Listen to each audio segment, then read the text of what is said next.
আম্মু আম্মু যদি বড় কাকে ফোন দেয় তুমি আমাকে একবারও ফোন দিতে বলবো না। এই যে মোবাইলটা আমি এখানে রাখছি, তুমি ফোন আসলে ফোন ধরবাও না, কোনো কথা বলবো না।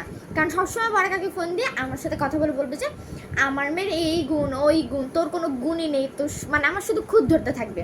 তোমারও কত খুদ ধরে, তুমি একদম ফোন রিসিভ করবে না, ঠিক আছে? কি আর করবো রে নাজিফা বলতো, সম্পর্ক তো আর নষ্ট করা যায় না, তাই না? ফোন দিলে কি আর করতে হবে, ধরতে হবে। এই যে দেখছিস, নাম নিলাম আর শয়তানের ফোন চলে এলো। দাঁড়া দাঁড়া আমি কথা বলি। হ্যালো, হ্যাঁ হ্যাঁ ভাবি, কি অবস্থা? কি ঢাকায় আসছেন? কোথায় থাকতেছেন?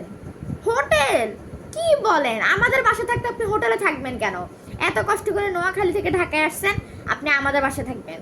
হ্যাঁ বাসায় চলে আস, আমি অ্যাড্রেস পাঠিয়ে দিতেছি, ঠিক আছে? হ্যাঁ হ্যাঁ ভাইয়াকে আমি অ্যাড্রেস পাঠিয়ে দিতেছি। কে, নাজিফা?